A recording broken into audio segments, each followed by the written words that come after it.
todos, sejam muito bem-vindos ao Gelt Talks, dia 22 de abril de 2020. Eu, Patrícia Bittencourt e minha sócia, Ana Paula Guettar, somos as sócias fundadoras da Gelt Investimentos. Espero que estejam todos bem e com saúde. Na live de hoje, a gente tem o prazer de trazer para vocês dois grandes amigos, dois expoentes do mundo empresarial, que vão nos falar sobre adaptação, sobrevivência e superação nesses tempos difíceis. Flávio Augusto e Alain Guettar. Boa tarde, eu sou Ana Paula Guettar. É muito bom estar com vocês aqui hoje para mais um Gelt Talks. Acho difícil alguém não saber, mas só para lembrar, o nosso convidado de hoje, o Flávio Augusto, é esse empreendedor incansável que saiu do zero, fundou a WhatsApp, construiu o Orlando City e é seguido por milhões de pessoas nas suas plataformas digitais, como o meusucesso.com e várias outras. E para entrevistar o Flávio, a gente acha que não existe ninguém melhor do que o Alain Guettar. Eu só não posso apresentar o Alain e vou deixar essa tarefa para a Patrícia, porque ele é meu marido. Pode deixar, Ana. Ninguém vai achar que é protecionismo, não. Alain Guettar, presidente da Guettar Franchising, empresa de consultoria especializada na formatação e expansão das maiores redes de negócios nacionais e internacionais que atuam no Brasil, entre elas, com muito orgulho, a WhatsApp do Flávio Augusto. Flávio, Alain, sejam bem-vindos. Obrigado. Vamos começar, Alain. Então, me cabe entrevistar o meu amigo formidável, sob a égide da minha mulher, quer dizer, formidável mesmo. Estou cercado de amigos aí por todos os lados. E aí, Flávio? Muito bom. Para mim é um prazer estar aqui, Alain, estar com vocês, com a Gelt, com a Patrícia, a Ana Paula e você, Alain, que é um amigo de longa data, para a gente conversar com a audiência de vocês. Pelo que eu entendi, são investidores, pessoas que fazem parte desse universo financeiro, e a gente conversar um pouco sobre o que está acontecendo e, enfim, para eu responder qualquer tipo de pergunta que vocês me fizerem. Só prometa o Alain ser bonzinho nas perguntas comigo, que o Alain geralmente vai só na canela, né? Então, Alain, por favor, pega leve aí. Tá ótimo. Leve nada. Você gosta de hard action. Leve nada. Vamos para cima. Então, tá bom. Vamos lá. Vamos embora. Aqui não tem refresco, não, só porque eu sou teu amigo, não. Não tem esse papo. Que bom. Vamos lá. Eu queria começar perguntando para o meu amigo, acho que o Brasil todo conhece a sua história, mas tem uma parte nessa sua história que eu fico assim particularmente impressionado. Eu visualizo você num ônibus lotado de pessoas saindo do Jabor, que é perto de Bangu. Eu nunca tive o prazer de estar lá, mas um dia, quem sabe, você quer me mostrar a sua terra natal aí. Mas, enfim, saindo de lá com aquele ônibus coalhado, gente para todo lado, e eu fico imaginando o que te levava a, já naquela época, ser quem você é hoje, que a gente sabe que você é, ter esse drive interior que te levava a querer fazer muito. Tem a versão dos livros aí que você escreve e tal, né? Eu quero saber o interior da cabeça do meu amigo aí, o que passava. Será que era só porque você estava a fim de casar com a Lu? Ou tinha mais alguma coisa envolvida? Conta para nós. Não, cara, quem nasceu na periferia dos grandes centros urbanos, um cara de periferia do Rio de Janeiro, e quem é do Rio, vocês são do Rio, você é do Rio, não sei a Patrícia se é do Rio, mas a Ana Paula e a Alain sei que são do Rio, também, né, Patrícia? Patrícia é do Rio. Também. Então, eu da Zona Oeste do Rio de Janeiro. É uma zona que fica sempre em conflito, sempre entre milícia e tráfico de drogas. Então, o bairro Jabur, ele fica ali entre Bangu e Santíssimo, mas se você aumentar a lente, ele fica exatamente entre a favela do Sapo, o Rebu, a Cavalo de Aço e a Selva de Pedra. São 4 favelas e o Jabu está ali, um bairrozinho pequenininho, ali naquele meio. Então, eu sou uma pessoa que nasceu na periferia do Rio, nasceu nesse contexto, estudei sempre em escolas públicas. A minha escola ficou famosa recentemente quando um helicóptero da Polícia Militar metralhou um traficante chamado Matemático, famoso matemático, foi metralhado e o corpo dele ficou estendido o dia inteiro em frente à escola que eu estudei, que é a Escola Abraão Jabbour. Então, esse é o cenário. É o cenário de, como sempre, quem nasce na periferia dos grandes centros, ele tem que conviver com o que a gente chama de exclusão geográfica, ou seja, o cara tem que se deslocar para os grandes centros urbanos, lá para o centro do Rio, para a zona sul do Rio de Janeiro, você tem que fazer esse deslocamento para ir trabalhar. Você vai arrumar um emprego. Onde você vai arrumar um emprego? Na padaria do bairro Jabbour? Ou seja, você vai procurar alguma coisa e, eventualmente, você vai ter que se deslocar até lá. Então, esse deslocamento custa, para quem mora na periferia, algo em torno de 4 a 5 horas por dia em ônibus que são cheios, lotados. Quando não é ônibus, é trem e ônibus lotado. Então, aquela imagem de aquela fila interminável de ônibus, de gente amassada dentro do ônibus, durante 2 horas, 2 horas e meia, homem, mulher, todo mundo ali, aquela imagem que às vezes a gente vê na televisão, eu era uma dessas pessoas durante muitos anos, não durante um período curto de tempo, durante muitos anos eu era uma dessas pessoas e aprendi a ter a coragem de enfrentar essa dura realidade. Desde cedo você é obrigado. Eu, com 13 anos de idade, já entrava num ônibus desse. E dentro de um ônibus desse, que você fica ali 1 a 2 horas, você vê assalto, você vê assédio, você vê briga, você vê tudo que você pode imaginar. A vida real acontecendo ali. E foi em função disso, eu pedi ali a Larissa Vidal para dar o mute. Isso, obrigado. Então, tem mais gente com o mute aberto. Para botar o mute e fica melhor. Então, ou seja, essa realidade era a minha realidade. Não era nada demais, eu era só mais um. E, para precisar sobreviver, tinha que pegar um ônibus e se deslocar por dia a um lugar. Então, essa era a minha realidade. Então, o que passava na minha cabeça, Alan? Muito objetivo, muito sincero. Eu simplesmente detestava andar de ônibus. O que passava na minha cabeça era: eu quero sair daqui. Não me isso aqui. Eu quero sair disso aqui. Então, essa é a realidade, é isso que passava na minha cabeça. Sendo bem objetivo. Agora, nós estamos falando, você é uma inspiração para tantas pessoas que querem, que pretendem um dia empreender, que pretendem um dia sair da vala comum, pretendem fazer algo, pretendem construir algo. Você já tinha, naquele momento, essas ideias? O que passava? O que te movia? Essa motivação, esse fogo interior é que eu queria entender melhor. Só te movia a sair dali e fazer algo? Você já tinha alguma visão de... Dentro do ônibus, eu detestava andar de ônibus. Eu acho que eu falo tanto nisso, até hoje alguém me pergunta. Eu não queria andar dentro de um ônibus lotado. É humilhante, entendeu? Uma pessoa, não é? E eu era homem, uma mulher é mais humilhante ainda na minha visão. Não, porque a mulher está ali, vulnerável, e um monte de cara em cima dela, dentro de um ônibus, entendeu? E essa é a realidade de milhões de brasileiros. Eu era só mais um dos brasileiros que vivia essa realidade. Agora, o que me movia, Alan, eu sempre fui um cara que quis melhorar de vida. Assim, eu não posso reclamar, apesar disso tudo que eu falei. Eu venho de uma família de uma mãe que é professora e um pai que era sargento do Exército. Ou seja, nunca nos faltou comida. A gente era uma classe média baixa, que a gente não tinha dinheiro para fazer uma viagem, não tinha dinheiro para ir para Disney, entendeu? Não existia na nossa vida. Nem sair para ir num restaurante era algo que era hábito da minha família. Agora, eu nunca passei fome. E eu trabalhei junto com os meus pais em projetos sociais, onde eles faziam trabalhos voluntários, e eu ajudava ali, era criança, adolescente, ajudando meus pais em trabalhos voluntários. Então, no fundo, eu sempre era o filho de um pai.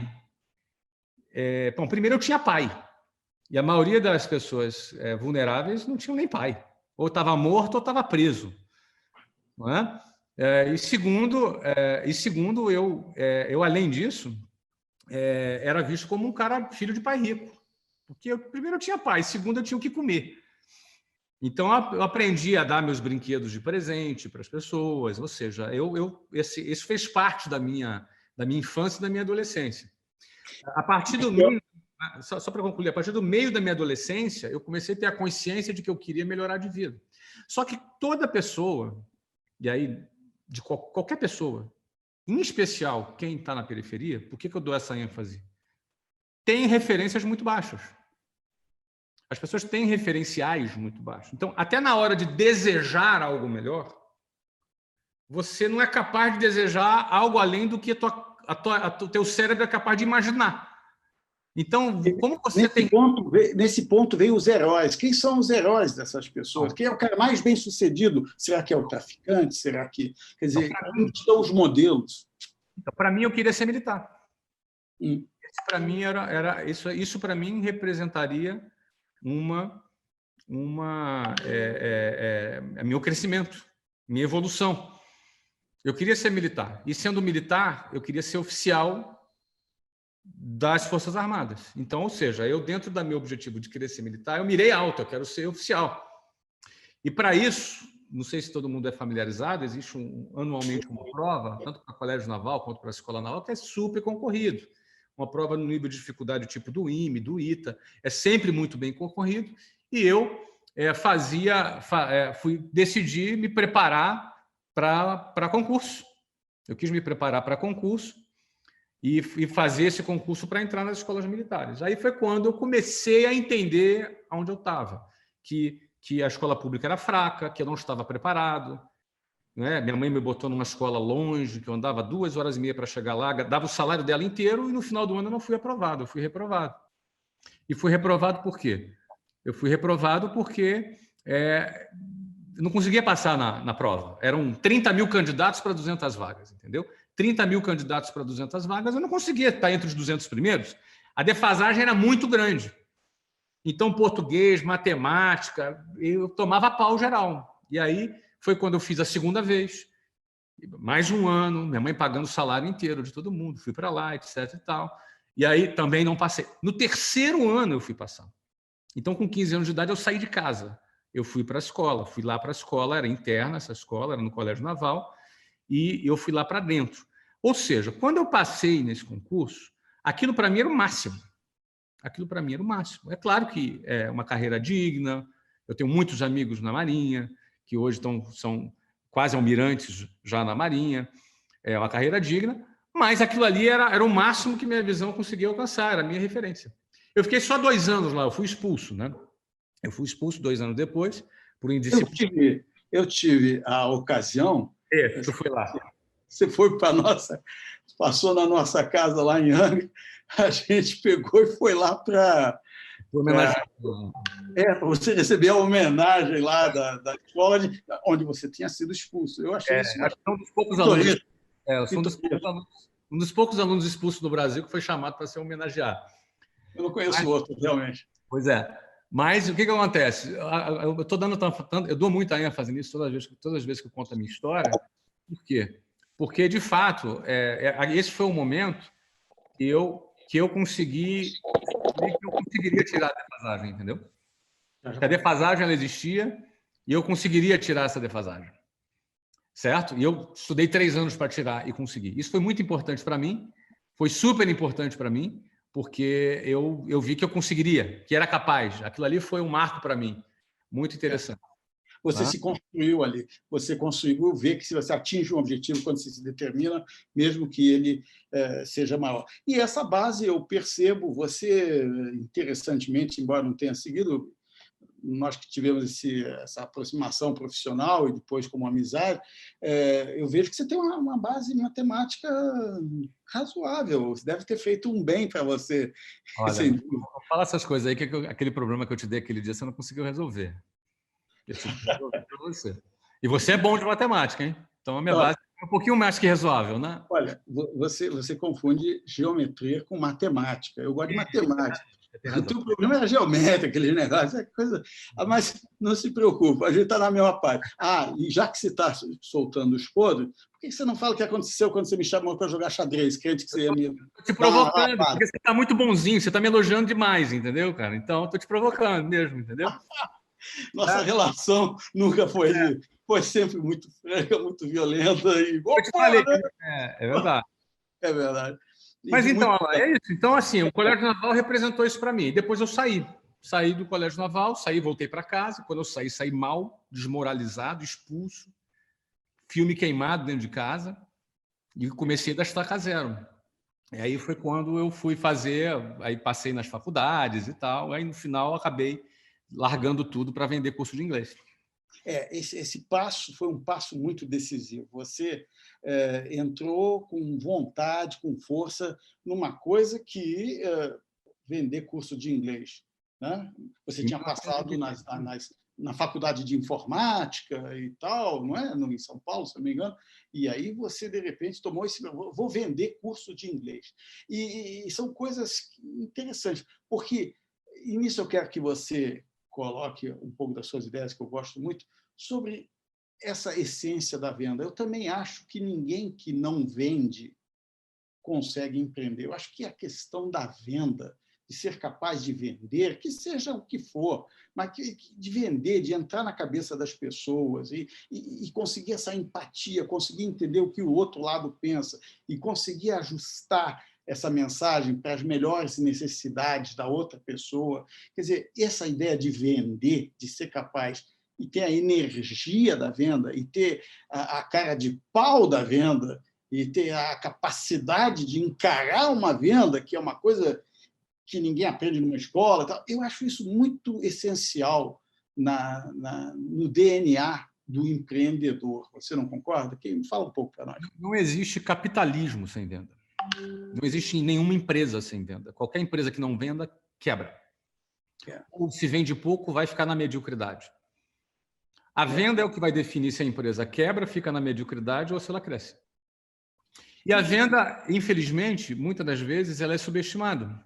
Porque basta você ver, um pai vai pedir um emprego para um filho, às vezes ele pede, né? Chega para um amigo, pô, você arruma um emprego lá para o meu filho. Pode ser qualquer coisa, até vendedor. Até vendedor. Então a venda ela é subestimada. Ela é tratada como algo menos técnico. Ela é tratada como algo realizada por quem é menos qualificado. A venda é subestimada, quando, na realidade, qualquer empresa que não vende, quebra ou fica estagnada. Então, eu não tinha essa consciência, óbvio, menor consciência. Eu estava para iniciar uma faculdade de ciência da computação, tinha largado lá em engenharia da computação no Unicamp para ficar no Rio por causa da Luciana, que não queria ficar longe.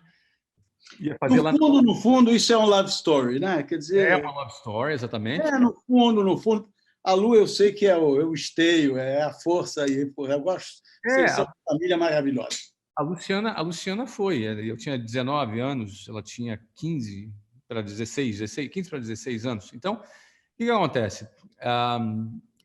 Quando eu entrei na venda, eu não tinha menor noção do que eu estou falando agora. Então, no fundo, é o seguinte: eu conheci algo que eu desconhecia, que eu fui numa entrevista de emprego, fui entrevistado, me foi apresentado qual era o plano de expansão da empresa, plano de carreira que tinha lá, e eu aceitei um emprego que era meio desprezado ali, porque era um emprego que não tinha salário fixo, carteira assinada. Na realidade, não era nem um emprego, era um bico. Mas eu enxerguei que aquilo ali eu teria a possibilidade de casar. Eu queria me casar, eu precisava ganhar algum dinheiro, e vendendo o curso de inglês eu ia ganhar algum dinheiro. Eu não tinha a menor ideia que eu estaria entrando num segmento bilionário, com uma carreira que transcendia aquilo que eu estava entrando e que aquilo ali iria fazer eu descobrir meu próprio potencial.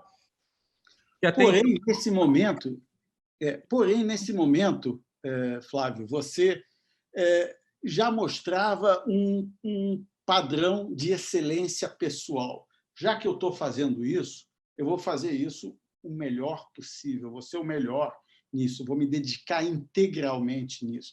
Essa postura é uma postura muito interessante para o profissional que entra entendendo que aquela empresa é dele, ele vai tomar aquele espaço, ele vai fazer o seu melhor, ele vai usar aquele momento para ser o momento onde ele larga de lado todas as suas preocupações pessoais e tal, e se embute de fazer o melhor possível.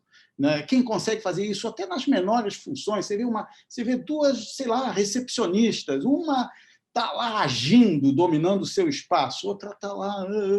Quer dizer, você vê quando a pessoa ocupa seu espaço. E isso é que é uma mensagem que você passa muito interessantemente. Mas eu, com toda a franqueza, Alan, o que me movia não era ocupar nenhum espaço, não. Era desocupar um espaço. Eu queria desocupar aquele espaço do ônibus, sim, entendeu? Eu estava muito mais movido a querer mudar de realidade do que simplesmente estar naquela realidade que eu estava. Eu não estava ocupando nenhum espaço no emprego. Aquilo ali, para mim, era provisório. Eu queria chegar em algo maior. Porque existia ali o quê? Uma proposta de crescimento. E eu falei, cara, se eu fizer isso, eu vou ter dinheiro, eu vou ganhar e tal. E foi assim, foi muito, muito rápido ali. Era isso que eu queria. Entendeu? Então, por exemplo, eu levava 2 horas e meia, quase 3 horas para chegar no trabalho. Eu trabalhava 12, 14 horas por dia. Aí bati as metas, cheguei aos cargos de gerente, cheguei aos cargos de diretor, fui crescendo dentro desse contexto. E assim, eu fiquei 4 anos nessa empresa. Essa empresa foi uma boa escola de vendas para mim.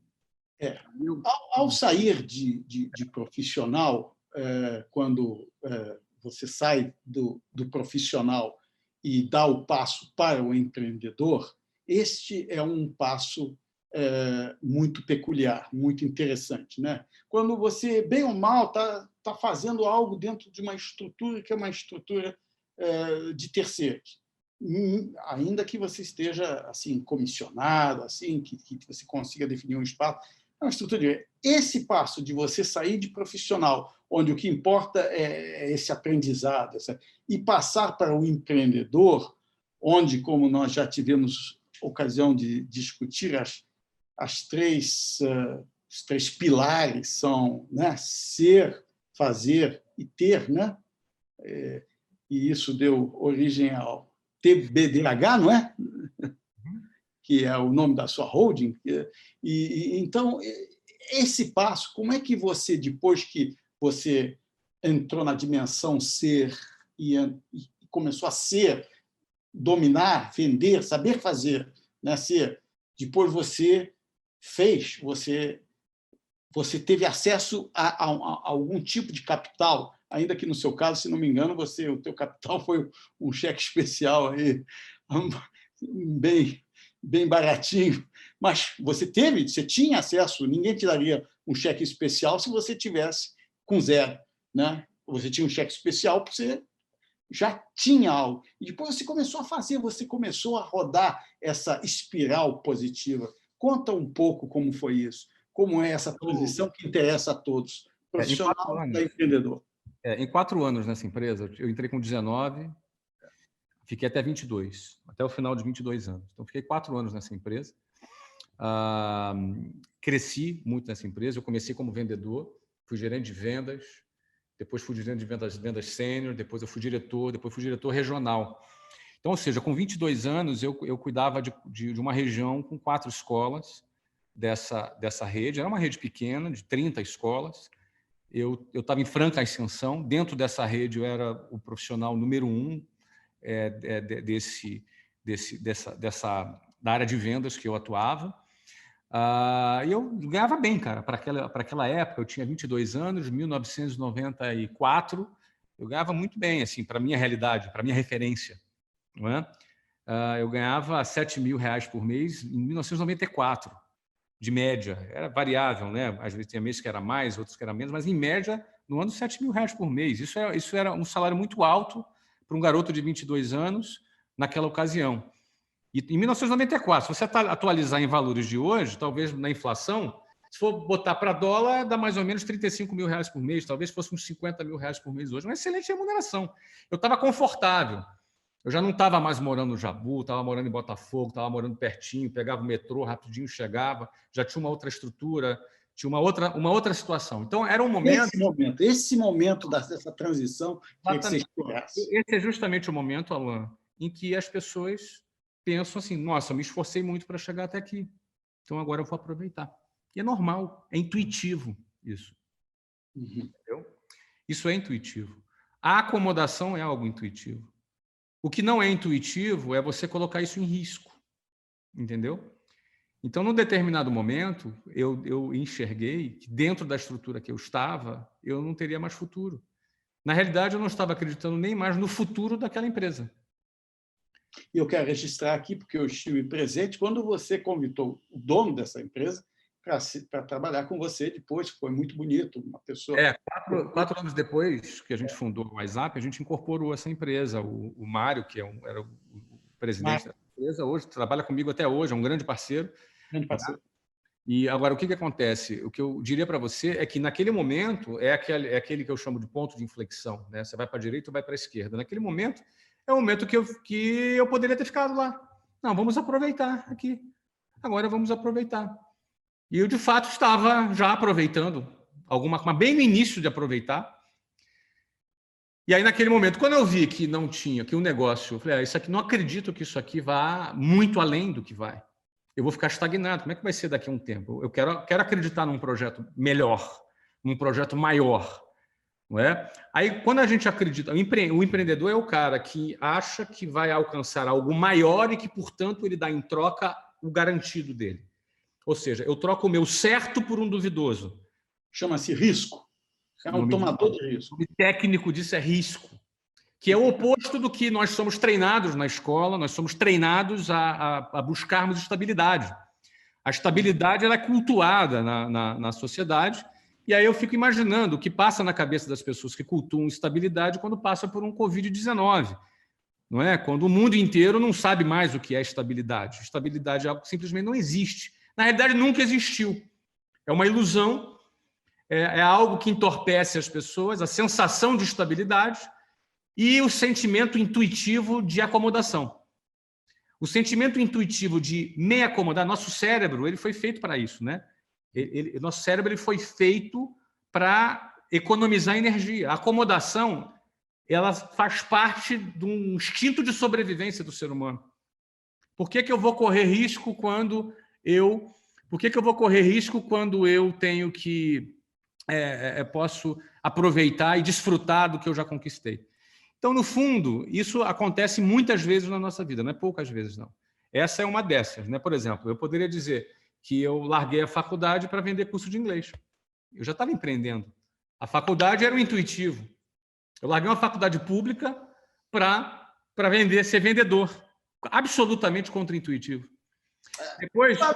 Escuta, você está... Só para concluir, rapidinho. E aí, para concluir, eu deixo de fazer o quê? Eu abro mão de um alto salário, naquele momento, para botar tudo em jogo para começar um negócio, sendo que 80% das empresas quebram nos seus primeiros 5 anos. Também é contra-intuitivo. Sempre empreender vai ser contra-intuitivo. Sempre, sempre. Você não tem alguma preocupação de, com isso, estar mandando para a morte trilhões de pessoas aí que estão te assistindo, já que você quer uma entrevista punk? E aí, você, com isso, você está chegando, está recomendando o cara sair da sua zona de conforto, não estou recomendando e ir para o baralhão? Como é que é isso? Não, ao contrário, eu não estou recomendando nada, eu recomendo que não faça. Eu fiz. E fiz isso 20 vezes na minha vida, entendeu? Faço isso até hoje. A questão é o seguinte, é que a maioria das pessoas, essa pergunta, geralmente ela vem para mim de outra forma. Ela vem assim, pô, Flávio, mas se todo mundo empreender, não vai ter ninguém trabalhando nas empresas, né? Isso vai ter certeza. É a mesma coisa. E eu sempre falo o seguinte, não vai, a maioria não vai ter coragem. A maioria, estatisticamente, na hora H, amarela. Entendeu? Na hora H, o cara, quantas pessoas você já ouviu falando assim, cara, sabe o Google? Eu tive essa ideia 20 anos atrás. Pô, sabe esse restaurante aí? Eu tive 30 anos atrás essa ideia. Toda hora. Então, não adianta ter ideia. As pessoas acham que ter ideia é o barato, entendeu? Tive uma visão. O cara precisa ter coragem. E grande parte das pessoas não colocam seus planos em prática por falta de coragem. Mas como assim falta de coragem? Simples. Ela olha o que ela tem, ela não quer pôr aquilo que ela tem em risco por algo que ela quer ter. Aí ela abre mão daquilo que ela quer ter. E ela fica com aquilo. Ela joga na retranca. Então, a maioria das pessoas não vai empreender. A maioria das pessoas... Não, eu gostaria de ter esse poder. À vontade que não vai acontecer isso. Eu gostaria de ter esse poder de falar e as pessoas fazerem. Infelizmente, não tenho ainda. E se tivesse, talvez tomasse cuidado. Olha, existem N maneiras de você empreender. Eu vejo que empreender é uma atividade, sim, com um risco extraordinário, né? A gente não pode minimizar esse risco. É como você disse, você fez o que para você faria, continua fazendo. Mas é uma atividade, eu vejo lindas pessoas, lindos empreendedores sendo massacrados pelas cruéis engrenagens do mercado. Então, qual seria, é isso que a gente pode explorar aqui, qual seria a maneira de minimizar um pouco o risco dessas lindas pessoas que levam o Brasil nas costas, que o Brasil se sustenta dela e que saem quebrando uma atrás da outra, é um desespero. Então, por outro lado, vamos dar um contraponto nisso e mostrar que é um risco, sim, terrível. E aí? Como é que faz com essas pessoas que sustentam o Brasil e que são massacradas pelo Brasil, pelas engrenagens paradas, emperradas do custo do Brasil, de toda essa conjuntura difícil para o empresariado? Olha só, Alan, isso sempre foi uma coisa que me deixou bastante inquieto, e eu gosto muito de olhar para os números e analisar os números. Então, o Brasil, hoje, 80% das empresas quebram nos primeiros 5 anos. É fato. Eu fui pesquisar isso na Inglaterra e nos Estados Unidos. Uhum. Eu não me lembro do número exato, mas eu vou te dar a ordem de grandeza muito próxima do que eu observei. Nos Estados Unidos, cerca de 76% das empresas quebram nos primeiros 5 anos. E lá na Inglaterra, cerca de 78% quebram nos primeiros 5 anos. É universal. Não é muito diferente. O Brasil é 80%. E aí tu pergunta assim, mas peraí, mas lá tem mais burocracia? Tem menos, tem mais crédito, o crédito é mais barato. Eu paguei 12% ao mês de cheque especial. Aqui nos Estados Unidos, o banco me oferece 3% ao ano. Isso caro. Na minha conta, eu tenho oferta de 0,5 ao ano. Devemos considerar, assim, o nosso povo extremamente empreendedor, apesar de tudo? O que eu queria dizer é que, apesar das diferenças que existem no Brasil, e que ninguém é louco de dizer que não existem, a oferta de capital é mais escassa, os juros é mais alto, embora está mais baixo agora, mas continua na ponta, chegando alto. Você tem uma série de desvantagens, mas você tem vantagens também no Brasil. Eu acho que nós temos uma população ávida, criativa, porque se acostumou a passar perrengue, entendeu?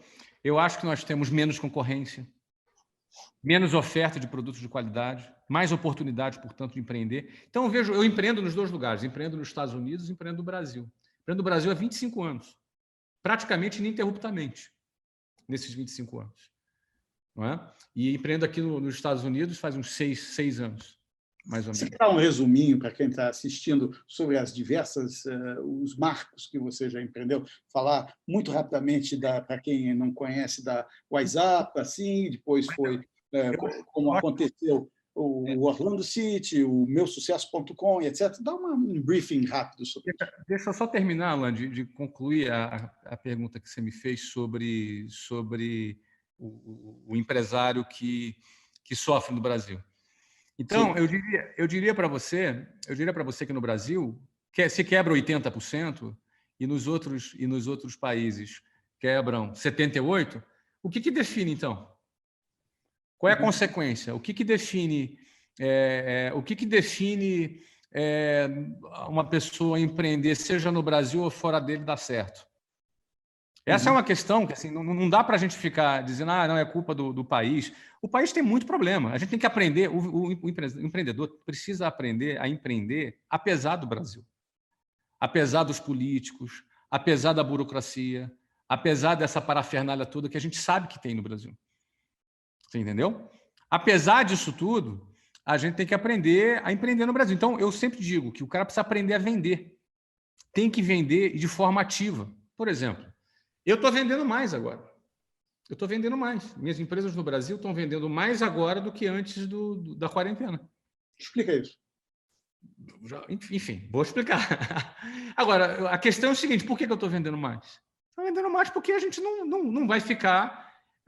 não tem um modelo de venda passivo. Se eu tiver um modelo de venda passivo, eu vou quebrar. Quantas empresas estão quebrando agora?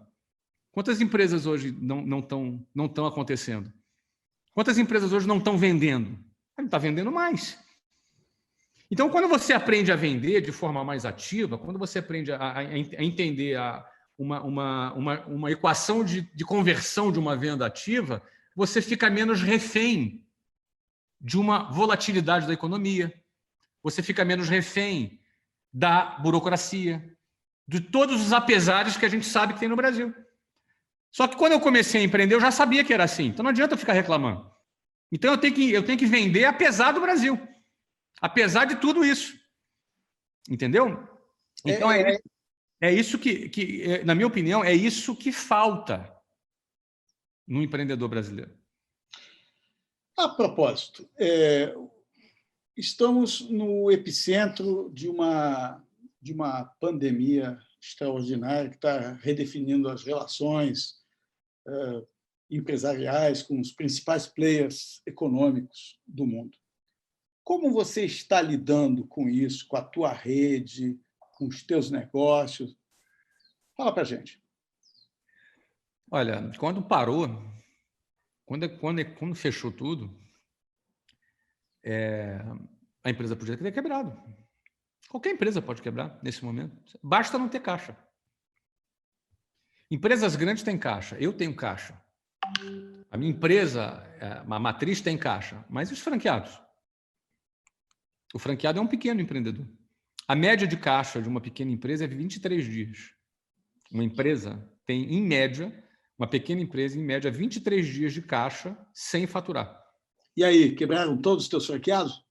Não quebrou. Não quebrou porque a gente teve que criar um plano de contingência.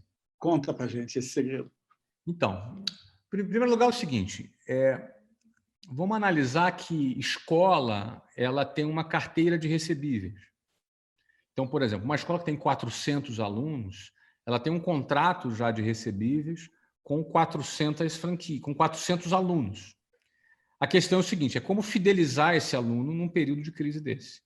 Se você consegue fidelizar o seu aluno num período de crise desse, você garante a tua receita mesmo sem vender. Então, vamos entender que existem duas vertentes, um dinheiro novo e um dinheiro velho. O dinheiro novo é venda, é gente entrando. O que é o dinheiro velho? É a tua carteira de recebíveis dos clientes já existentes que você tem. Então, uma escola que tem 400 alunos, ela tem 400 mensalidades sendo pagas todos os meses. Uma mensalidade custa R$400, ela tem um fluxo de R$160 mil mês de receita. Fora venda nova, cliente novo entrando, agregando nessa carteira de recebíveis. Certo? O que acontece com uma escola de inglês que não fideliza seu cliente? Simplesmente ele debanda, ele vai embora, não te paga, tua inadimplência explode e a empresa quebra. Uhum. Não por acaso, muitas empresas estão quebrando. Aí. Foram 600 mil empresas que faliram nos primeiros 3 meses de quarentena. Isso deve aumentar bem ainda, em cada semana que passa. Então, qual foi o plano de contingência? Em primeiro lugar, a gente atuou nas despesas. Eu orientei os franqueados. Em primeiro lugar, é o seguinte, eu tive que entrar aqui numa ferramenta parecida como essa aqui e mostrar para o franqueado que o negócio é sério. Porque hoje, a gente falar que vai ficar parado até 31 de maio, e você faz um retroativo, vamos supor que fique parado até 31 de maio, seriam 2 meses e meio parado. Hoje, não nos assusta tanto. 1 mês e meio atrás, se alguém falasse assim, vamos ficar parado 3 meses, ninguém acreditava. Então, no inconsciente do franqueado, todo mundo achava, não, daqui a uma semana a gente volta, daqui a 10 dias a gente volta. Então, minha primeira tarefa... Conscientizar. Foi mostrar para o franqueado, vai ficar 3 meses parado. Não vai. Vai ficar 3 meses parado. Era essa a tendência que eu enxergava, a premissa que eu enxergava. Não que eu desejava, não que eu concordava, não interessa se eu concordo, A questão é o seguinte, qual é a tendência? Que aí o empresário ele mistura a opinião política dele com análise do negócio, entendeu? Não interessa se eu concordo, se deve parar, se não deve, eu não quero saber disso. Eu quero saber o seguinte, qual é a tendência? A tendência é ficar 3 meses parado. Considerando essa premissa, o que acontece se ficar 3 meses parado? Você vai quebrar. Você não tem receita para isso. Enquanto ele não acreditar que essa premissa é possível, ele não vai se mover para fazer um plano de contingência. Então, a primeira parte do plano de contingência foi, 30 dias atrás, eu me reuni com os franqueados, são 600 franqueados, e mostrar para eles, ó, vai parar 3 meses. Vai parar. Aí, beleza, entendeu que vai parar? Tá, e agora? Aí, segunda fase, vem o desespero. Pô, vou quebrar, então. Pô, 3 meses parados, sem receita, sem dar aula, como é que vai fazer? Então, aí entra uma solução, um plano de contingência. Meu plano, primeiro, foi dividido em 3 partes. Primeiro, nas despesas. Vamos renegociar todos os aluguéis. Vai para o dono do teu imóvel, fala para ele o seguinte, olha, esse negócio deve ficar parado 3 meses. Ele não deve acreditar que deve ficar parado 3 meses. Você convence a ele que deve ficar parado 3 meses. Mostra para ele que você vai quebrar, você não tem como pagar para ele. E como deve entrar uma crise no mercado, ele vai ficar 2 anos com o imóvel vazio. Agora, tem uma solução. Ele isenta você de 3 meses, no 4º mês você está pagando de volta. O que é melhor? Ele ficar 2 anos vazio ou ficar 3 meses sem receber? Na hora que o proprietário entender isso, ele vai te isentar 3 meses de aluguel. Então, a gente vendeu essa visão, treinou os franqueados para ir lá fazer essa negociação. A maioria conseguiu 3 meses de isenção de aluguel. Na pior das hipóteses, 50% de isenção de aluguel. Então, a gente baixou uma primeira linha de despesa da franquia. Que, note bem, não é a minha empresa. Nossa empresa está bem. Nossa empresa pode ter caixa para ficar anos ali de quarentena. O franqueado, não. Então, negocia aluguel. Segundo ponto, eu isentei 3 meses de royalties, que é um pagamento de 8% da receita das franquias. É um valor um pouco abaixo do aluguel. Está ali, os royalties, eles ficaram ali, foram isentos também para ele. Eu orientei no diferimento dos impostos, ou seja, não pagar os impostos em abril, maio e junho e pagar isso diferido depois. Ou seja, ele guardava a caixa, salvava a caixa por conta dele fazer o diferimento dos impostos. Esse foi o 3º ponto. 4º ponto, pequenas despesas, despesa de utilidades, vai estar fechada a escola, ele vai reduzir uma série de despesas também. E o último ponto, quando saísse alguma possibilidade de redução salarial, ele pudesse usar a redução salarial, que seria compensada pelo seguro-desemprego do governo, e se faltasse alguma coisa para o funcionário, ele dava a diferença em termos de compensação, ou seja, o funcionário não receberia R$1 a menos, porém, ele reduziria aí 25%, 30% da folha de pagamento dele, que é a segunda linha que ele mais gasta, aluguel e folha de pagamento. Na área das despesas, era muito simples, eram 4, 5 tópicos desses. Na área da receita, era o seguinte, ele ia entrar em contato com cada aluno, eu estou falando de 80 mil alunos, cada franqueado ligando para os seus próprios alunos, você vai entrar em contato com cada aluno, você vai conversar, olha, eu sou o dono da franquia que você estuda, muito prazer, olha, nós estamos aqui solidários, quero dizer a você que eu estou à tua disposição, esse aqui é o meu celular, eu estou à sua disposição, nesse período nós vamos passar juntos, nós temos um pacote para poder minimizar esse inconveniente. Em primeiro lugar, é o seguinte, geralmente o aluno tem 3 horas de aula por semana. Um pacote primeiro. Nós damos 5 horas de aulas por semana online para ele. Então, ele receberia 5 horas, em vez de 3, ele vai receber 5 horas online por semana, sem nenhum acréscimo de mensalidade. E além dele receber essas 5 horas de aulas, ele vai ter 100% dessas aulas que ele não está tendo repostas depois. Ou seja, ele tem as duas coisas, o melhor dos dois mundos. Ele tem o substituto online de qualidade e ele tem a reposição total depois. Nós demos os dois. Os organismos de defesa do consumidor orientou que as escolas dessem um ou outro. Ou um substituto online ou a reposição. Nós demos os dois para o aluno. A gente over-delivery para o aluno as duas coisas. Além disso, a gente ofereceu plantão de dúvidas, criamos todo um esquema para que ele tivesse ali vinculado à escola. E mais do que isso, aí o franqueado chegar para o aluno e falar, nós vamos oferecer para você 25% de desconto nos meses de abril, maio e junho. A gente entende que você está em casa, a gente entende que você não teve nenhum tipo de... a gente entende que você não teve nenhum tipo de planejamento para isso que está acontecendo, eventualmente você gastou mais... Eventualmente, você está tendo gastos adicionais, então a gente vai te dar 25% de desconto em abril, maio e junho. E esse saldo de abril, maio e junho, nós vamos te parcelar em 10 vezes, para você ter fluxo de caixa. A gente deu fluxo de caixa para o aluno. Só que o franqueado pega essas 3 mensalidades com 25% de desconto e antecipa o recebível do cartão de crédito a uma taxa que é bem pequenininha, ele tem mais ou menos 26% a 27% de redução de receita. Que equivale com desconto. De redução de distância. Não, que é mais ou menos igual ao desconto. Só que tem um detalhe, é o seguinte. Duas coisas acontecem. Você fideliza os seus alunos. Claro. Como a taxa de desistência mensal é de 8%, você tem mais ou menos 25% de desistência em 3 meses, você praticamente deixa de ter essa desistência e dá um desconto. Porque você antecipou, não tem como desistir. Quase que você zera o efeito. Você praticamente zera o efeito. Só que você teve o quê? Uma despesa muito reduzida. Moral da história? Todas as escolas da WhatsApp têm 3 meses de receita antecipadas, 0 turnover nas escolas, 0 cancelamento, redução de despesa e a moral da história é o aumento de margem. É isso que eu quero dizer com adaptação. Desculpa, só para concluir. Esse é o segundo ponto, tá, Alan? Eu sei que você vai fazer um wrap-up aí. Tá? O primeiro foi despesa, o segundo foi receita. Só que o terceiro ponto do plano de contingência é o seguinte, eu preciso de injetar dinheiro novo nesse negócio. E a equipe de vendas, que são 500 pessoas, eles ganham, a maioria, comissão. Então, se esse pessoal ficar 3 meses sem vender, morre a equipe de vendas, né? Então, o que nós fizemos? Fizemos a migração de toda a força de vendas dessas escolas, que estão ali, digamos assim, congeladinhas, ali aguardando na quarentena, e fizemos a migração para eles venderem a WhatsApp Online, que é uma plataforma online que nós temos. Assim você usa o pessoal comercial para reencaminha para o digital. O digital. E qual é o bottom line disso? Qual é a consequência disso? Simples. Se uma escola tinha uma margem de lucro X, ela passou a ter X mais 20%. Porque não tem custo no digital. Porque não. Estou falando só ali da escola. Ela chegou X mais 20%, ou seja, só pela redução de despesa e antecipação dos recebíveis. Isso já gerou X mais 20%. Quando eu coloco mais online, virou X mais 20% mais 30%.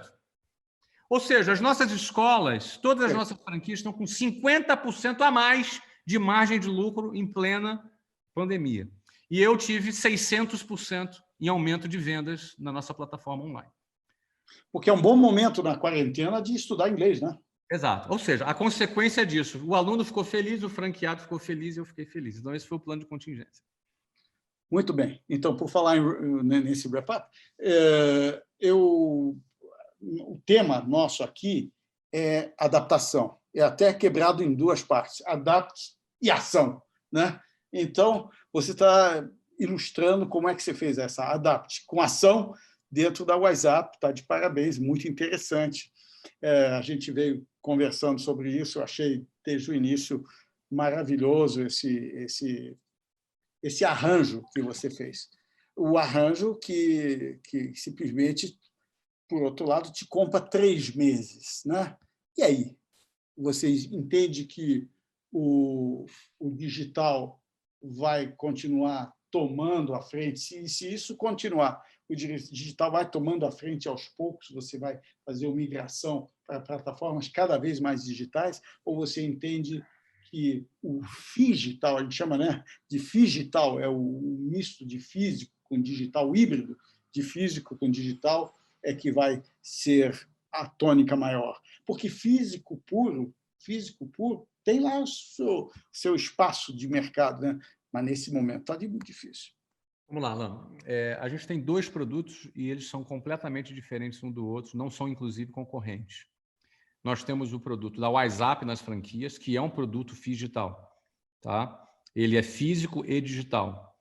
Tanto é que essas 5 horas de aulas são feitas online. A gente tem uma plataforma que se chama WhatsApp Plus, que é onde ele tem todos os vídeos, todos os conteúdos, as aulas, acontece tudo no WhatsApp Plus, ele vai só 2 vezes por semana fazer 2 aulas presenciais. Então, o produto da WhatsApp na franquia, ele é já o blended, já é mistura do físico com o digital.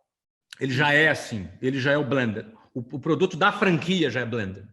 Só que nós temos um segundo produto que ele é 100% digital. Ele é 0 físico. Ele é 100% digital e ele não é um curso. É diferente da WhatsApp, é um curso. Ele outro não é um curso, é uma plataforma para a família desenvolver o inglês. Não é uma assinatura que ele faz para uma pessoa, ele faz para a família. Entendeu? Ou seja, a gente tem ali hoje 300 horas de conteúdo de viagem, estamos acrescentando mais 300 horas de conteúdo de business, que vai entrar nos próximos meses. Até o final do ano entra. Inglês com foco em viagem, inglês com foco de business. Exato. Ou seja, e o aluno vai ter... Hoje ele paga o valor que ele paga por 300 horas de um curso de viagem, só que ele vai ter o de viagem, ele vai ter o de negócios, vai ter notícias, vai ter crianças e home e lifestyle, que é para mulher. Como é que se acerta isso? Explica para nós. Não acerta, é o mesmo preço. O modelo... Eu gostei e quero fazer aqui para minha casa. Faço o quê? Entra onde? Onde eu vou buscar isso? Então, mas o modelo, Alan, o modelo é o modelo Netflix, não é curso. Entendeu? É o modelo Netflix, é uma assinatura que ele tem é o WhatsApp Online. Né? Eu quero assinar. Onde é que eu vou buscar isso? Eu tenho que entrar onde? Entra no whatsapponline.com.br. whatsapponline.com.br. Tá difícil. Você já foi melhor em vendas, hein? Mas a melhor maneira dando a dica de falar e você não quer dizer... Mas é que a melhor maneira de vender é não querer vender, entendeu? Tá certo. Você já ouviu falar nisso, né? Capítulo 2, Sem dúvida. É quando a gente faz um entrevistador implorar para a gente dar o site. Exato, se lembra? Muito bem, é verdade. E por falar nisso, e se tivesse que voltar ao rewind aí, eu me lembro que você foi também duro na queda para querer fazer franquia. Você dizia que ia acabar com a tua qualidade, você me encheu o saco e você não queria de jeito nenhum, né? E agora, se tivesse dado um rewind, mesmo sabendo agora de toda essa Covid que não estava no plano de ninguém, você faria tudo de novo? Ou você faria diferente? Porque nas lojas próprias, eu acho que você já estava no limite humano, né? O que acontece, Alan? A gente vai continuar abrindo franquia. A gente tem várias escolas para inaugurar em agosto. Se eu não me engano, são 15 escolas para inaugurar em agosto. A gente não vai mudar 1 milímetro da nossa trajetória de franquia. A gente vai continuar vendendo franquia, vai continuar expandindo. A gente quer chegar aí a 2.000 escolas no Brasil. Estamos longe ainda, temos só 430, entendeu?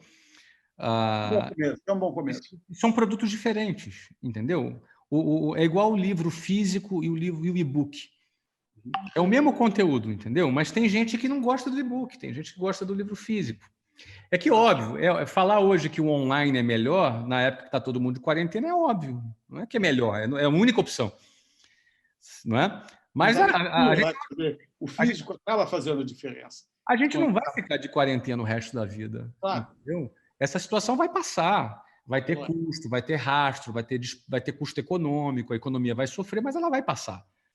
Porém, na hora que passa, é óbvio que o digital, ele agora, não é que ele não passou o físico. Hoje é a única opção. Só que as pessoas aumentaram a sua educação digital.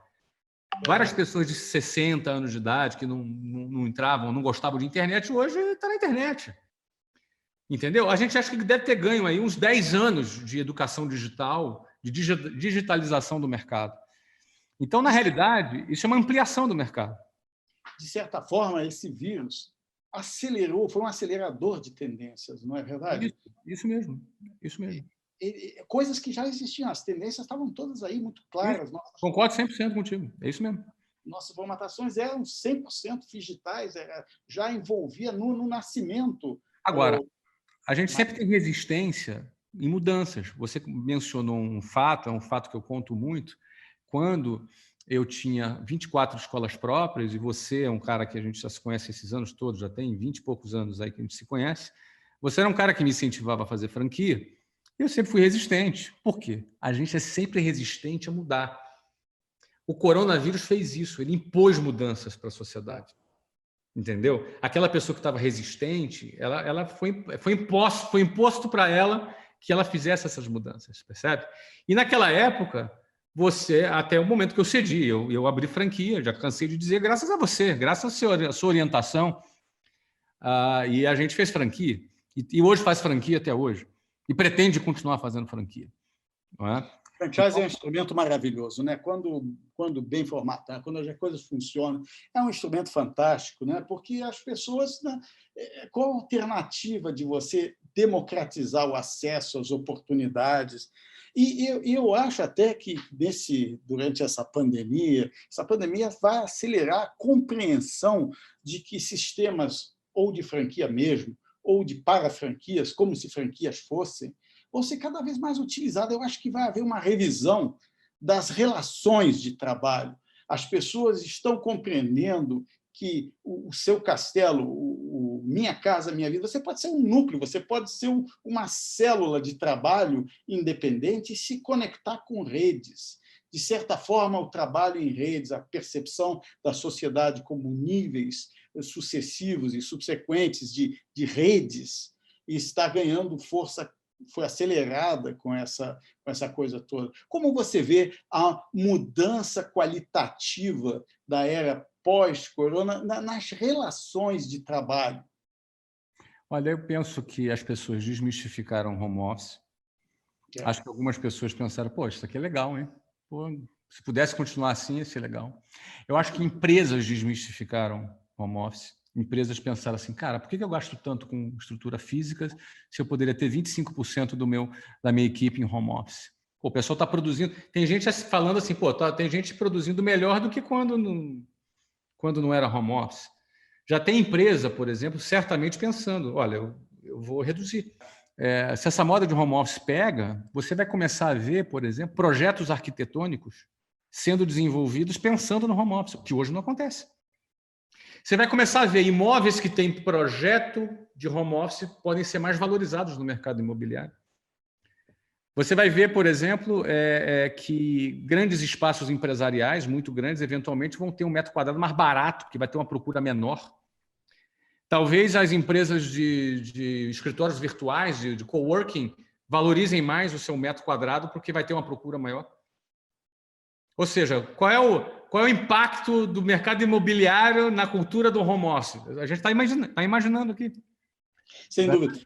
Mas tem que saber fazer o home office, né? O home office é uma estrutura que também você pode se diluir na casa e não dar foco. Pode tudo.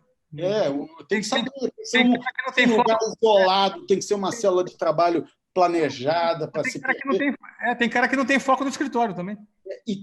É verdade. E tem que conectar com as redes de suporte. Por isso que, quer dizer, você pode conectar com as redes de especialistas, cada um faz uma coisa, tudo remoto, e você ser como que uma aranha no centro dessa rede. Quer dizer, esse tipo de disposição de trabalho vai, sem dúvida, tomar força. Vou te dar um exemplo aqui. A gente tinha fechado um imóvel em Curitiba, onde fica a nossa sede, para uma nova sede lá, só de EdTech, para 500 pessoas trabalharem.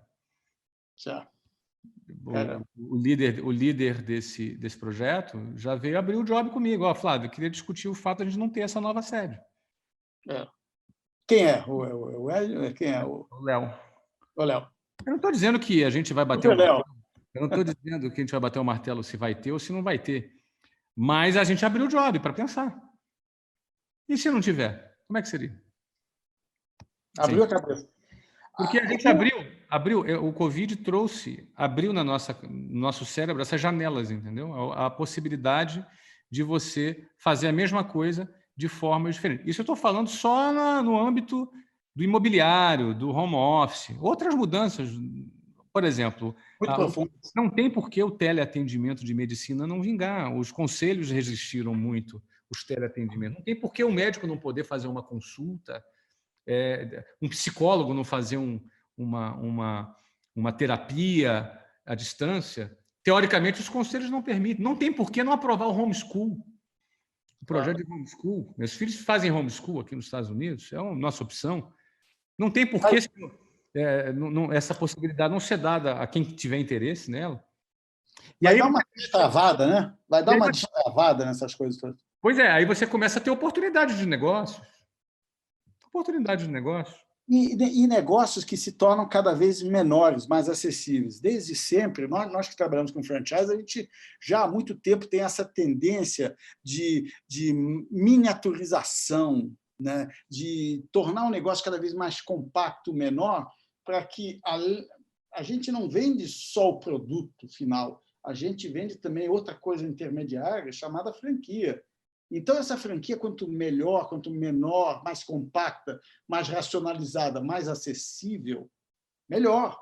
porque aí abre o campo de venda para os possíveis franqueados, né? Então, o franchising, eu entendo o franchising como uma das ferramentas, e teve até uma legislação nova agora que entrou melhorando ainda mais. O Brasil se tornou um poder sensacional no franchising, nós somos um dos 5 maiores do mundo, né? Começamos relativamente há pouco tempo, né? E o Brasil se tornou um poderio, porque no franchising tem essa agilidade, tem essas boas práticas que são incentivadas, que são depuradas com o tempo, e o franchising consegue captar esse tipo de vantagem e dar para as pessoas algo que é uma oferta intermediária entre o assalariado puro, esse que não corre risco nenhum, teoricamente, porque está vendo aí, e o empreendedor selvagem. É algo no meio. Eu não sou nem lá nem cá, eu sou um franqueado e eu tenho acesso a uma estruturação empresarial que eu não teria de outra maneira, né? Acesso a uma marca, acesso a know-how e, ao mesmo tempo, consigo empreender, ter meu próprio negócio, que, no final de contas, cada um tem o seu CNPJ. Não é verdade? É isso aí. Daí para frente temos essas modificações todas que eu acho que muitas coisas vão ficar. Outras coisas não, já passa, vão voltar ao normal e tal. Mas certamente o EAD, o ensino à distância também vai se desenvolver bastante. Eu quero... Você quer ver outra, só para concluir, Alan, você quer ver outra coisa? Os restaurantes não vão mais esperar uma epidemia para ter delivery. O delivery vai entrar mais na cultura também, porque ele vai entender que isso é uma possibilidade extra de receita. Ele pode ter uma receita extra, uma empresa paralela, só de delivery, se ele quiser ter. Você entendeu? Eu queria... a gente explorou um pouco esse teu caminho do zero para profissional, de profissional para empreendedor, de empreendedor para empresário, que você se tornou, que são coisas completamente diferentes. E agora eu também quero explorar o outro passo. Exploramos também você de empresário para franqueador, que é mais um passo, que é você ser um gestor de redes.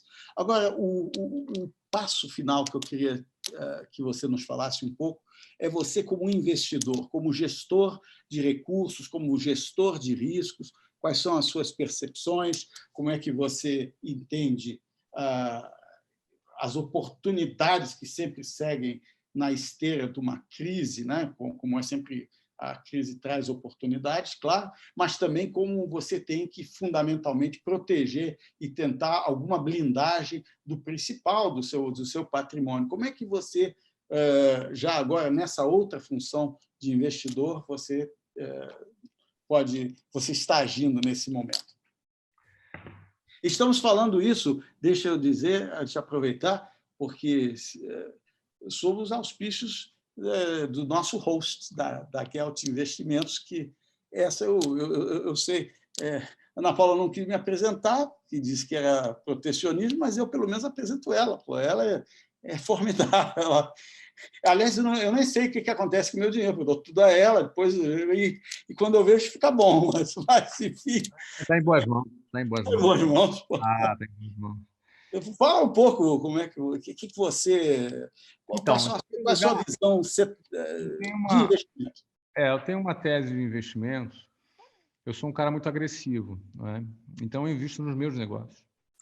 Eu não invisto em bolsa, entendeu? A minha liquidez, ela fica sempre em moeda estrangeira, desde dólar 1,80. Então, de dólar 1,80 para cá, minha liquidez é em moeda estrangeira e com investimentos em bonds muito conservadores. Minha meta no meu family office é 4,5% ao ano, ponto, em dólar, ponto.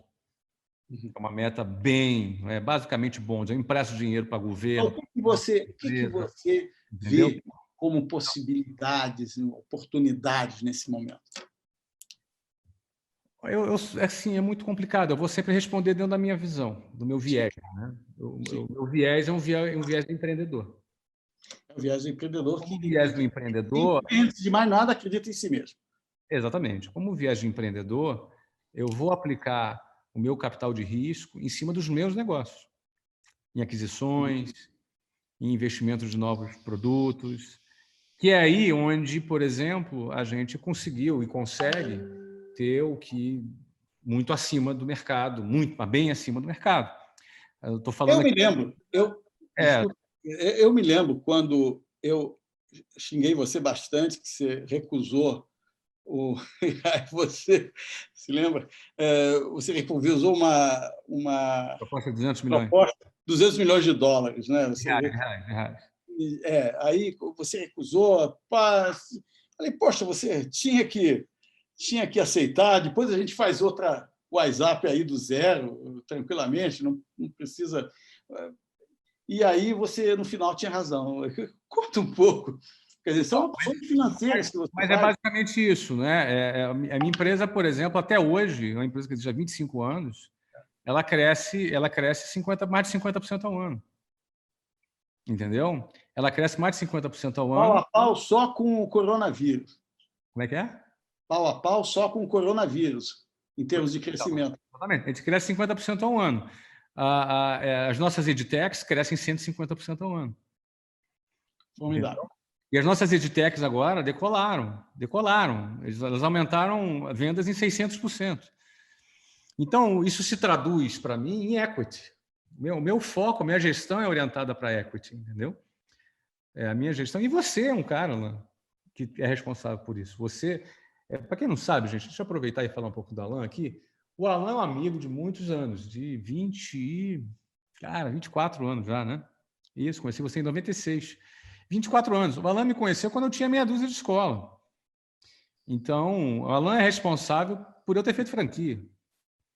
Mas não só isso, depois responsável por vários insights. Essa história de equity, que muita gente me ouve ouvir falar, a primeira pessoa que eu ouvi falar de equity foi o Alan, quando eu fui consultá-lo se deveria ou não, na opinião dele, vender a minha empresa por 200 milhões. Ele falou que sim. Ainda bem que eu não escutei ele, que eu vendi por quase 1 bi depois. Mas não importa, era uma intuição, uma decisão era só minha, eu que podia tomar ou não essa decisão. Ele achava que tecnicamente era bom, e não era ruim. Desde quando 200 milhões é ruim? Só que eu tinha ali o feeling do Leme, que eu estava comandando o negócio, e sabia que eu iria mais longe. A questão era o seguinte, a questão é que a percepção do que é equity começou nas minhas conversas com o Alan. Ele gosta. É a base do meu trabalho, é equity. Eu não trabalho por salário, já não trabalho por comissão, também não trabalho por dividendo, eu trabalho por equity. Então, por exemplo, o meu investimento é no equity das minhas empresas. Em vez de investir no equity da Bolsa, não estou dizendo que Bolsa é ruim, não estou recomendando que ninguém invista em Bolsa, pelo amor de Deus. Quem sou eu para recomendar alguma coisa para alguém? Estou falando da minha estratégia de investimento. Eu invisto nos meus negócios. Investindo nos meus negócios, investindo nesses negócios, eu percebo um aumento maior de ganho de capital do que em qualquer outro investimento que o mercado me oferece. A gente vê claramente... minha liquidez, porque eu não tenho, eu tenho minha liquidez. Minha liquidez está em moeda estrangeira, dólar de 1,80, remunerada 4 a 4,5% ao ano. Esse é o meu capital. A gente vê nesse teu progresso claramente as épocas de gestão, né? A gente acompanhou isso ponto a ponto. Quer dizer, a gestão orientada para venda, inicialmente, depois a gestão orientada para lucro, que não é bem a mesma coisa. Lembra? E depois a gestão orientada para valor, né? Que é o GOV. Então, essas 3 fases, se você pudesse dar uma pequena condensada para os nossos... Claro. Basicamente, isso é muito rico e muito interessante. Muito. Acontece assim: todo mundo é vendedor, até quem diz que odeia a venda. Ah, como assim? Porque você tem um emprego, você ganha um salário, você está vendendo o seu tempo. Não se iluda, você é vendedor. Ah, não, eu sou médico. Não, você está vendendo o seu tempo. Você tem o seu negócio? Não. Você trabalha para alguém? Legal, você vendeu o seu tempo para alguém. É isso que você faz. Então, você vende o seu tempo. Legal, vender seu tempo é bom, não é? Você trabalhar, se qualificar para o teu tempo valer mais, beleza, faz parte. Num outro momento, se você resolve empreender, você não vai mais vender seu tempo, você vai passar a vender o seu produto ou o seu serviço. Então, não importa quanto tempo você trabalha por dia, se você vendeu o seu produto, o seu serviço, você faturou. Se não vendeu, não faturou também.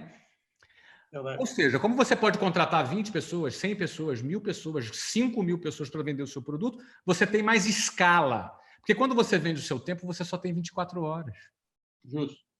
Então, a diferença de vender tempo para vender produto ou serviço é que você ganhou escala. Você pode terceirizar, você pode sublocar tempo de outras pessoas para gerar valor para você através das suas vendas. É quando você está ganhando por suas vendas. Mas aí, se esse seu negócio que vende bastante, e ainda assim, no final do ano, tem uma receita que é maior que a despesa, ela vai ter lucro. E esse lucro se traduz em dividendo. Poxa, que legal. Eu, além de ganhar, não ganhar mais no meu tempo, ganhar na venda e ter mais escala, ainda sobrou uma grana aqui. Ainda ganha um dividendo, um extra. É isso aí. Essa é a beleza de ter o seu próprio negócio. Você, além da venda, você ganha também o seu dividendo. Porém, chega um momento, se você conseguir entender o que é a poesia do equity, é quando você percebe que você pode pegar esse valor que você fez, esse trabalho que você fez e projetar na perpetuidade, no futuro. Quanto você vai vender daqui a 1 ano, daqui a 2, daqui a 3, daqui a 4, daqui a 10, daqui a 100, na perpetuidade, e trazer esse valor com uma taxa de desconto, levando em conta alguns critérios técnicos, para valor presente. E você pega aquele monte de dinheiro que é a projeção futura trazida para valor presente, e você pode vender o seu negócio trazendo esse valor. Quando você faz isso, você não está apenas vendendo um negócio ou trazendo a perpetuidade para valor presente.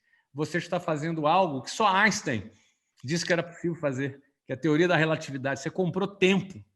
Você trouxe o futuro para o presente, tangibilizou o futuro. Você trouxe o futuro para o presente, ou seja, você levaria a eternidade para ganhar aquele dinheiro e você trouxe ele agora. Você pode aproveitar ele já.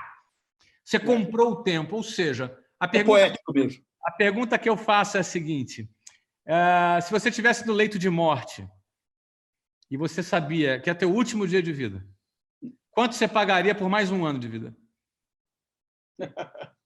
Então, quanto vale o tempo? O tempo não tem preço, a não ser que você traga o futuro para valor presente, vendendo o seu negócio, realizando o seu negócio. Foi quando eu aprendi que o ápice do sucesso do empreendedor acontece quando ele vende o seu negócio.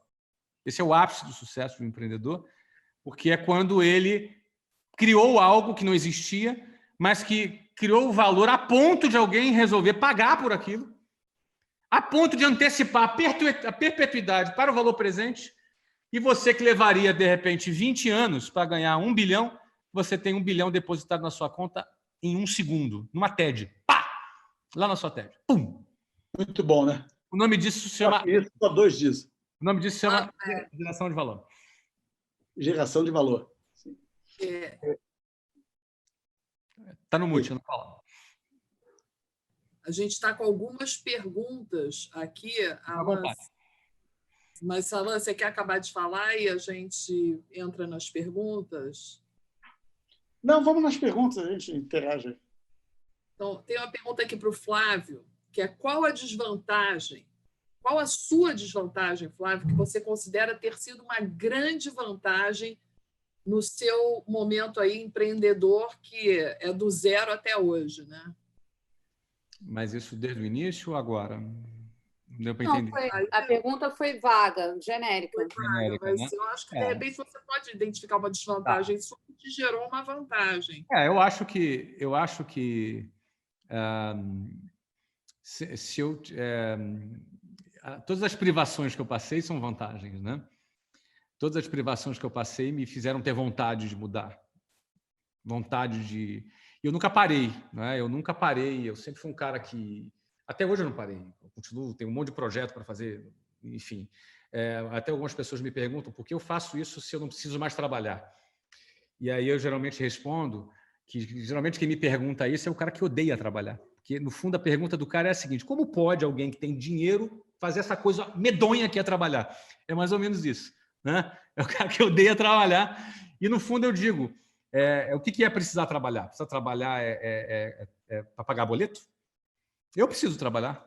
Não para pagar boleto, mas preciso para realizar minha missão, para me sentir realizado com a contribuição que eu deixo para as pessoas.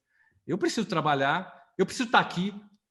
Ah, mas por quê? Quanto a Gelt está te pagando para você estar aqui? Não sei, eles não me falaram quanto vão depositar ainda, mas não sei. Não, mentira, não estou pagando nada. Nós somos amigos. Mas o que eu quero dizer é o seguinte, eu preciso estar aqui. Preciso estar dividindo com as pessoas. Isso me faz me sentir útil, não é? Me sentir importante, me sentir assim, poxa, estou ajudando as pessoas. De certa forma, eu tenho um feedback delas, isso também me motiva. Tem coisas que não tem preço, não é? Então, a vida é muito mais do que essa perspectiva, do que trabalhar com algo que você odeia para pagar boleto. A vida é muito mais que isso, né? Então, é legal quando você descobre isso, aí sim tu tem liberdade. Não é? Não basta ter dinheiro para ter liberdade. Não basta ter dinheiro para ter liberdade. É muito bom ter liberdade financeira, não vou ser hipócrita, é muito bom. Mas não basta ter o dinheiro. A liberdade ela tem outros componentes, né? Então, eu estou aqui porque eu quero, eu trabalho porque eu quero, não necessariamente porque eu preciso. Então, essa é a dimensão que eu acho que, de alguma maneira, foi uma vantagem na minha trajetória, né? Ter passado tanta privação e poder hoje valorizar isso, né? Eu sei que os meus filhos não passaram pelo que eu passei, nem nunca vão passar. A história deles é diferente da minha, não é? É isso aí. Flávio, mais uma pergunta aqui. No seu livro, li que conseguiu acertar bem seus pontos de inflexão, mesmo quando a decisão partiu do outro. Como ser mais assertivo em decisões? Então, eu escrevi o livro Ponto de Inflexão justamente falando da importância de ser assertivo em decisões. Em especial, naquelas decisões que mudam a nossa vida, né? Nem todas as decisões mudam a nossa vida. A gente toma decisão desde a hora que acorda até a hora que dorme. Desde decisões simples, banais, que roupa usar, o que você vai comer no café da manhã. São muitas decisões que a gente toma. Agora, tem algumas decisões, elas mudam a nossa vida realmente. No livro eu falei de 10 decisões que, se eu tivesse ido pela direita ou pela esquerda, a história seria outra. Então, até o objetivo do livro é procurar ajudar o leitor a identificar esses momentos que são pontos de inflexão. Então, assim, não existe uma fórmula. Não existe uma fórmula. Faça 1, 2, 3, 4. Você tem que estar sensível pra caramba, não pode ser movido pelo medo, nunca movido pelo medo. Tanto é que a metáfora do livro é o salto do bungee jumping. Eu saltei de bungee jumping uma vez. E a diferença básica de saltar de bungee jumping para uma montanha-russa, eu estou na terra da montanha-russa aqui em Orlando, você entra na montanha-russa, bota aquela parada assim, fecha, tranca e vai subindo. Ó, todas as vezes que eu vou na montanha-russa, eu me arrependo. Na hora que eu estou subindo, eu falei, meu Deus, o que eu estou fazendo aqui? Para que eu estou fazendo isso aqui? Cara? Mas para quê? Para que eu estou fazendo isso? Mas já era, cara. O negócio está subindo, já era. Você pode babar, você pode gritar, já era. Bungee jump não, cara. Você sobe, você vai na plataforma, 70 metros de altura. Quando você chega lá na ponta, o instrutor não te empurra. É você que salta, é você que pula. Então, essas decisões, muitas decisões na nossa vida, são como saltar de bungee jumping. Você vai estar lá na ponta, você vai lá para baixo, você vai sentir medo de saltar. Alguns saltam e outros amarelam e voltam, chegam para o não vou, e desce lá, passa vergonha, todo mundo fica olhando para a cara do cara que amarelou, você entendeu? Então, essa tomada de decisão, ela exige coragem. Sem exceção, tá? Sem exceção. Toda grande empresa, toda grande ideia, todo grande projeto, tudo que merece aplauso é resultado de uma decisão corajosa. Tudo, sem exceção. E essa decisão corajosa, o cara teve a escolha. Ele teve uma hora H, que era a escolha. Ou salta ou desce. Ele teve essa escolha. Nós engraçado... temos... Desculpa, Flávio. Pode falar, Paulo. Não, é engraçado que você falando isso, está vindo um filme da nossa vida, né, Patrícia?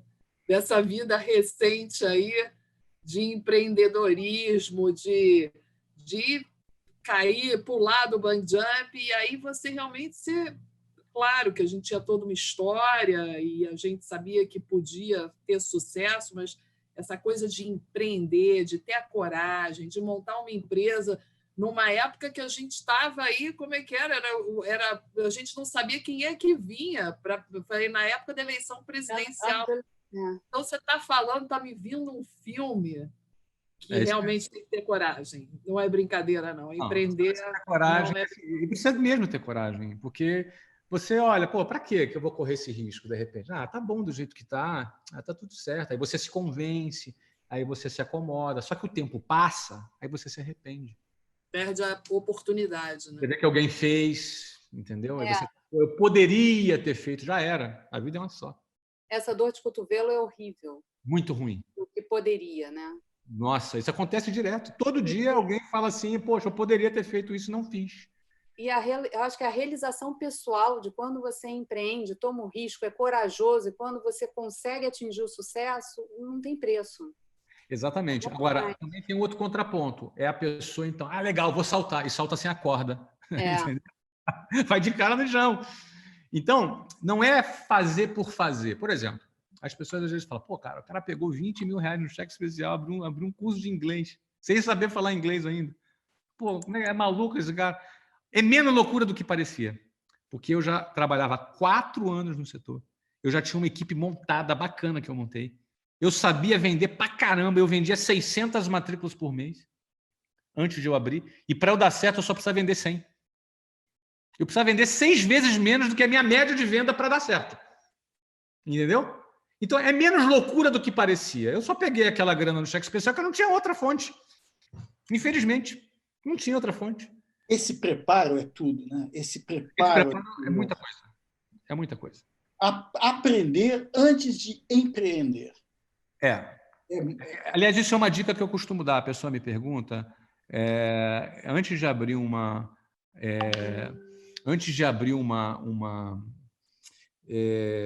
empresa, se você puder trabalhar no setor, mesmo que trabalhe ganhando qualquer coisa, você aprender. É muito importante você aprender antes de começar. Então, eu comecei muito na frente.